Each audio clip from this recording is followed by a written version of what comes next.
నమస్తే, మీరు చూస్తుంది సుమన్ టీవీ. నేను మీ కీర్తి. నాతో పాటు ప్రముఖ ఆస్ట్రాలజర్ బ్రహ్మశ్రీ నందిపట్ల శ్రీహరి శర్మ గురువు గారు ఉన్నారు. నమస్తే గురుగారు.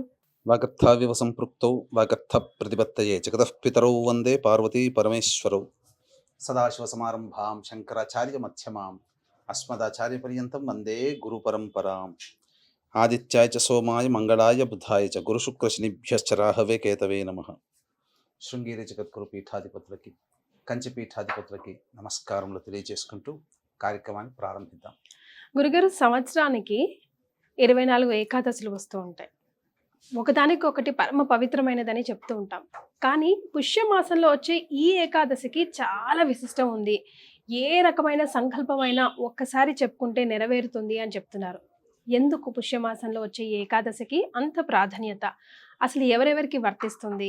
ఎలా సంకల్పం నెరవేర్చుకోవాలనుకుంటున్నారు? పరిహారాలు, మేమేమైనా నియమ నిష్టలతో చేయాల్సిన పనులు ఏమైనా ఉంటే దయచేసి తెలియజేస్తారా? తప్పకుండానమ్మా. ఇప్పుడు ఈ పుష్యమాసంలో శుక్లపక్షంలో వచ్చే ఏకాదశి పుత్రదా ఏకాదశి. అంటే పుష్యమాసంలో వచ్చే ఏకాదశికి చాలా ప్రత్యేకత ఉంది. గుర్తుపెట్టుకుంటే ఈ సంబంధించినటువంటి ఏకాదశి పుత్రదా ఏకాదశి.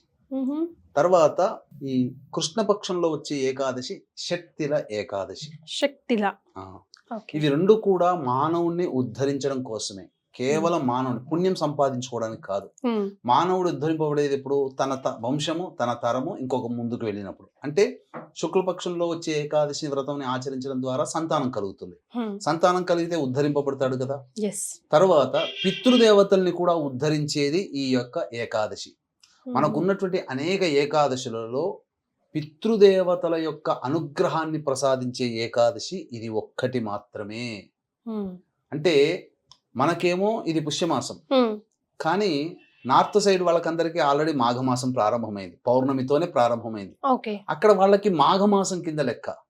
మనకేమో దక్షిణ దేశం ప్రాంతానికి ఇది పుష్యమాసం, ఎందుకంటే అమావాస్యతో మనకు ఎండ్ అవుతుంది. కానీ నార్త్ సైడ్ ఆ కాశీ కానీ ఢిల్లీ కానీ బెంగాల్ కానీ ఇటువంటి వాళ్ళకి ఏంటంటే పౌర్ణమితో ఎండ్ అవుతుంది మాసం, మనకు అమావాస్యతో ఎండ్ అవుతుంది. కాబట్టి ఇది మనకు పుష్యమాసం అవుతుంది, అక్కడ వాళ్ళకి మాఘమాసం అవుతుంది. కాబట్టి ఇందులో విశేషత ఏంటంటే చాలా మంది పెళ్లిళ్ళు కాక ఇబ్బంది పడేటువంటి వాళ్ళు కానీ, అలాగే ఎన్నో కష్టాలు అనుభవిస్తుంటారు. ఆ కష్టాలకి ఒక ఎండ్ అంటూ ఉండదు. అటువంటి వాళ్ళకి కానీ ముఖ్యంగా పితృదేవతలని తరింప చేయడం. ఎందుకంటే మోక్షాన్ని ప్రసాదించాలి అంటే నారాయణుడు మాత్రమే అర్హుడు. ఈశ్వరుడు ప్రసాదిస్తాడు మోక్షము, కానీ మోక్షకారకుడు నారాయణుడు. కాబట్టి ఈ రోజున పితృదేవతల యొక్క అనుగ్రహం కోసం, పితృదేవతలకి స్వర్గాధిపత్యం రావడం కోసం ఇక్కడ ఉన్నటువంటి ఆ సంతానము కొన్ని నియమాలని పాటించాలి.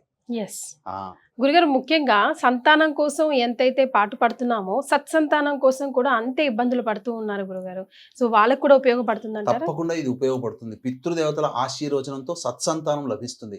అంటే షట్తిల ఏకాదశి అంటే ఆ నువ్వులని 6 రకాలుగా ఈ రోజున ఉపయోగించుకోవాలి. షట్తిల అంటే 6 రకాల నువ్వులు. తిల్ అంటే నువ్వులు కదా గురుగారు హిందీలో. ఈ నువ్వులని 6 విధాలుగా మానవుడు ఉపయోగించాలి ఏకాదశి రోజున. అసలు చాలా మందికి అమ్మ కీర్తి ఈ ఏకాదశి వ్రతాన్ని ఎలా ఆచరించాలో చాలా మందికి తెలియదు. ఏకాదశి రోజున మాత్రం ఉంటారు.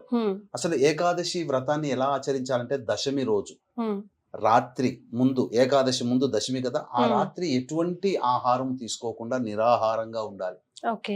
పాలు, పండ్లు, ఇతర పదార్థాలు తీసుకోవచ్చు, కానీ వండిన భోజనము పనికిరాదు, దాంపత్యము పనికిరాదు.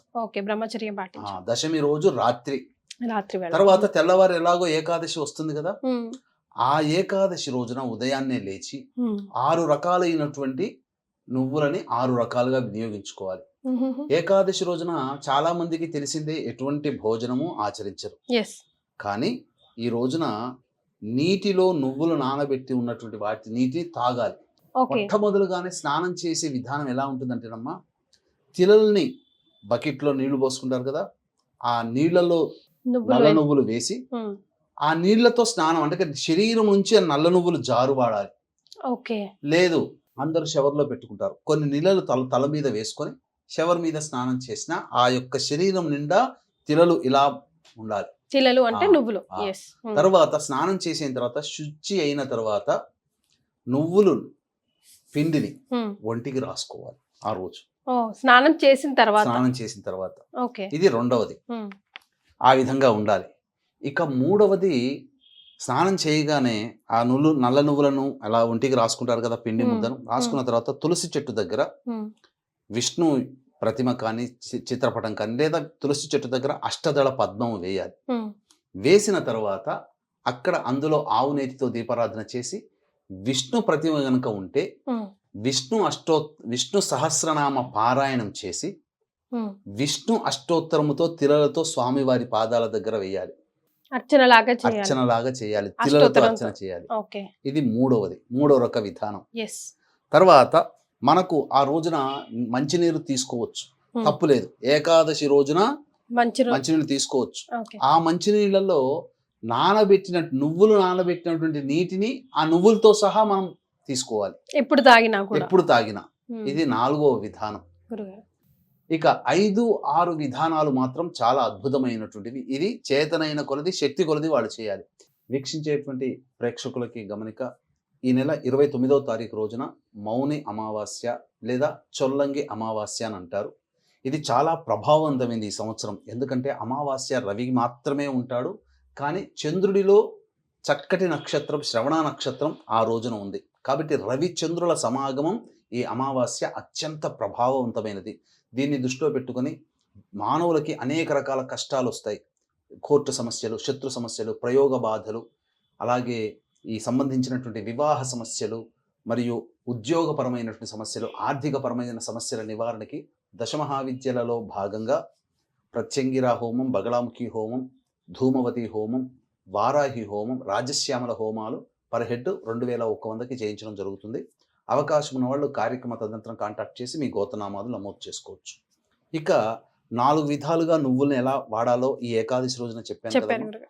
5వది, నువ్వులని బ్రాహ్మణుడికి దానం చేయాలి. ఇంత అంతా ఏమైనా ఉందా గురుగారు? కేజీలు, అర కేజీ, ఎంతైనా చేయొచ్చు అమ్మా, శక్తి కొలది. ఓన్లీ నువ్వులు మాత్రమే దానం చేయాలి. లేదు దానం ఎవరు తీసుకోలేకపోతే హోమం చేసుకోవాలి ఏకాదశి రోజున. ఏకాదశి రోజున చాలా ప్రధానమైనటువంటిది ఏంటంటే హోమం చేయాలి. హోమం చేసినప్పుడు దానము చేయవచ్చు, హోమం కూడా చేయవచ్చు.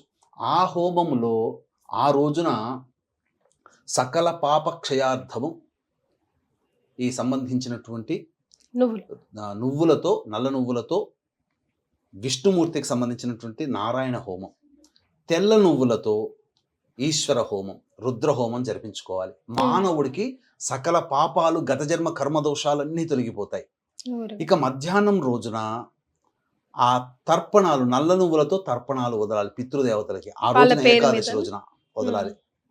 ఇక తర్వాత ఆ రోజంతా ఉపవాసం ఉంటారు కదా, నీళ్ళు ఎప్పుడు తాగినా నువ్వులు కలిపిన నీళ్ళని తాగాలి. తర్వాత ఆ యొక్క విష్ణు భగవాన్ని ఆరాధన చేస్తారు కదా, ఆయనకి నైవేద్యం పెట్టే సందర్భంలో అన్నము, కొన్ని నల్ల నువ్వులు కలిపి పెట్టినటువంటి పదార్థాన్ని నైవేద్యంగా పెట్టవచ్చు. తర్వాత ఆ రోజంతా ఉండి ద్వాదశి తిథి రోజున, ఆదివారం అయింది, ఆ రోజున మూలా నక్షత్రం ఉంది, ద్వాదశి తిథి ఉంది, రాత్రి వరకు ఉంది. కాబట్టి ద్వాదశి తిథి రోజున పొద్దునే లేచి కాలకృత్యాదులు తీర్చుకొని మళ్ళీ తులసి చెట్టు దగ్గర ఆవునేతితో దీపారాధన చేసి విష్ణు సహస్రనామ పారాయణం చేసి తదనంతరం చక్కగా ఆ యొక్క అన్నము, నువ్వులు కలిపినటువంటి తెల్ల నువ్వులైనా నల్ల నువ్వులైన పదార్థంని నైవేద్యంగా పెట్టి ఎవరికైనా ఒక వ్యక్తికి అన్నము సంతర్పణ, అన్నదాన సంతర్పణ ఆ విధంగా చేసి తర్వాత కుటుంబ సభ్యులు అందరూ కలిసి ఈ యొక్క తిలలతో కూడుకున్నటువంటి పదార్థాన్ని భోజనంగా స్వీకరించాలి. కొన్ని గ్రంథాల ప్రకారం ఏంటంటే ఏకాదశి రోజున అన్నము భుజించకూడదు అని అన్నారు కదా, కానీ కొన్ని గ్రంథాల ప్రకారము ఆ ఏకాదశి రోజున నైవేద్యం పెట్టినటువంటి తిలలతో కలిపినటువంటి అన్నాన్ని భుజించవచ్చు ప్రసాదంగా అని చెప్పి శాస్త్రంలో ఉంది. ఆ విధంగానైనా చేయవచ్చు. లేదు ఆ రోజు ఏమీ కఠినంగా ఉపవాసం ఉంటామండి అన్నవాళ్ళు ద్వాదశి రోజున ఈ యొక్క వ్రత ఉద్యాపన చేసి అప్పుడు ఆ విధంగా గనక మానవుడు ఉన్నట్లయితే అద్భుతమైనటువంటి శక్తిల ఏకాదశి. ప్రపంచంలో అందరూ కూడా అన్ని కష్టాలు తొలగిపోయే ఏకాదశి ఇది ఒక్కటేనమ్మా.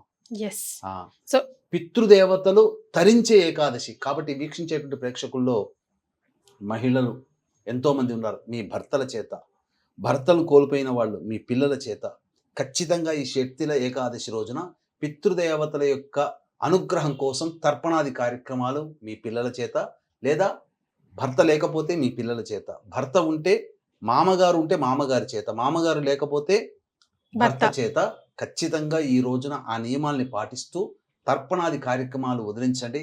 తప్పకుండా మీరు ఎన్ని కష్టాలున్నా ఆ కష్టాలు ఈ యొక్క శక్తుల ఏకాదశి తర్వాత తొలగిపోయి మీరు ఆనందంగా మీ యొక్క సంకల్పం నెరవేరుతుంది. ఇది పితృదేవతలకి సంబంధించినటువంటి శక్తుల ఏకాదశి. ఈ రోజున ఈ విధంగా ఆచరించడం ద్వారా మీ కుటుంబంలో పెళ్ళిళ్ళు కావలసినటువంటి అబ్బాయిలు అమ్మాయిలు ఎవరైతే ఉన్నారో వాళ్ళకి ఖచ్చితంగా వివాహం అవుతుంది. అలాగే సంతానం కలగనటువంటి దంపతులు ఉంటారు కదా, మీ కోడళ్ళకి కొడుకుకి అల్లుడికి కూతురికి ఖచ్చితంగా సత్సంతానం లభిస్తుంది. ఎందుకంటే ఇది పితృ ఏకాదశి అని అంటారు వీటిని. కాబట్టి పితృదేవతల అనుగ్రహమే వంశము అభివృద్ధి అవుతుంది. వంశం అభివృద్ధి అంటే డబ్బులు లక్షలు మేనేజర్లు టీం లీడర్లు పిల్లలు అవ్వడం కాదు. ఆ వంశాభివృద్ధి అంటే మీ కడుపున పుట్టిన సంతానానికి మళ్ళీ వాళ్ళకు ఒక సంతానం పుట్టడం అనేటువంటిది వంశాభివృద్ధి. కాబట్టి వంశాభివృద్ధి ఈ యొక్క ఏకాదశి తిథిని ఆచరించడం ద్వారా విష్ణు యొక్క అనుగ్రహము పితృదేవతల అనుగ్రహంతో మీ పిల్లలకి చక్కటి సత్సంతానం కలుగుతుంది, వంశాభివృద్ధి అవుతుందని. అట్లాగే వంశం అభివృద్ధి కావాలంటే పిల్లలకి పెళ్ళిళ్ళు కావాలి, కాబట్టి ఖచ్చితంగా పెళ్ళిళ్ళు అయి తీరుతుంది అని చెప్పడంలో ఏమాత్రము సందేహం లేదు. రైట్.